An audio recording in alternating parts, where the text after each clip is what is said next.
Bonjour. C'est une salle magnifique, je trouve. Première fois. Et c'est assez inspirant. Je ne sais pas si l'époque est tout à fait adaptée au sujet que nous allons développer aujourd'hui, mais en tout cas, c'est une magnifique salle. Merci à vous, merci beaucoup à vous tous d'être ici ce matin. Pour ceux qui ne me connaissent pas, donc mon nom est effectivement Francis Veil. Donc je suis depuis peu de temps, ça fait 2 mois, président d'Eurocloud. Sinon, je suis directeur général d'une société qui s'appelle Getronics en France et dans un certain nombre de pays en Europe. Je voulais vous dire quelques mots avant qu'on puisse dérouler cette journée sur Eurocloud, justement. Eurocloud, cette année, a 18 ans.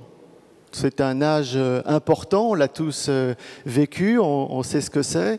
C'est aussi une transition, et c'est justement cette transition qui a eu lieu il y a 2 mois, où Pierre-José Billotte, qui est ici, qui a créé et présidé Eurocloud pendant 18 ans, ça s'est appelé l'ASP Forum en ses débuts, a fait ce que nous sommes aujourd'hui, un acteur incontournable dans notre écosystème de l'IT et du cloud, avec près de 160 membres aujourd'hui.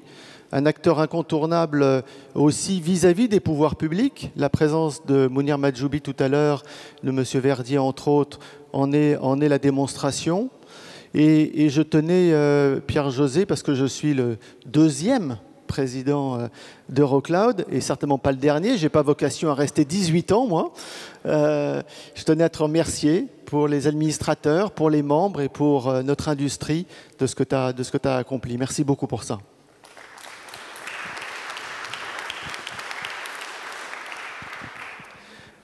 Alors, je ne sais pas comment l'appeler, mais l'Eurocloud 2.0, quelque part, et cette transition vers l'âge adulte, c'est aussi lié à cette transition vers l'âge adulte qu'est le cloud. Parce que dans Eurocloud, il y a effectivement cloud, qui est devenu quelque part un non-sujet pour nous tous. On est tous utilisateurs du cloud à titre privé, à titre professionnel. Et je pense que la mission d'Eurocloud qui a été d'évangéliser, d'éduquer, de former, d'accompagner les utilisateurs, les acteurs dans le domaine du cloud n'a plus vraiment lieu d'être. Et je pense qu'il faut qu'on se repense, nous, associations, pour que vous puissiez retrouver ce que finalement vous êtes venu chercher il y a 18 ans chez Eurocloud, c'est-à-dire un espèce de club.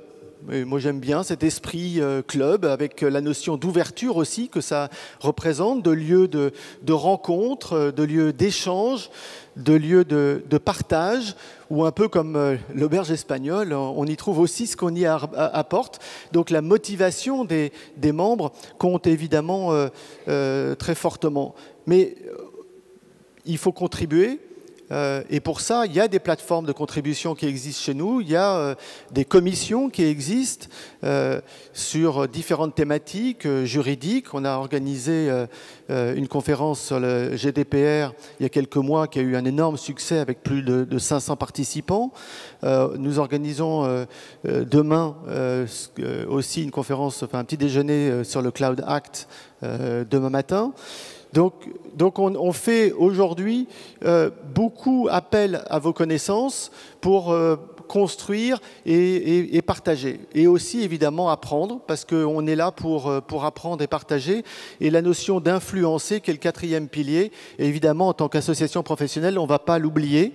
Vous avez peut-être vu que cette année, la Commission Affaires publiques a publié un livre blanc sur 10 propositions qui ont été transmises justement à Mounir Majoubi et ses équipes en début d'année. Ils ont tous été absolument formidables. Ils ont passé près d'1 heure et demie avec nous à vraiment lire ce document, à discuter, à échanger. Et certaines de ces propositions ont d'ailleurs été retenues. Donc on ne va pas perdre ça. On va continuer à partager avec vous, mais partager de manière plus large. Faire en sorte que le cloud, qui est, vous le savez tous, cette plateforme qui, comme on dit en anglais, permet d'enabler votre business, puisse puisse être quelque part la plateforme qui vous permette d'apprendre, de partager, d'échanger sur d'autres thématiques. Et l'IA est une thématique, l'IoT en est une autre, la blockchain, etc. Sans oublier les notions de formation, parce que vous savez qu'il nous manque près de 10 000 ingénieurs tous les ans. Donc cette notion de formation est essentielle.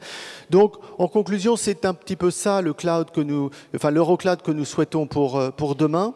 C'est les usages du cloud, pas que le cloud en termes d'infrastructure. C'est ça l'orientation pour nous demain.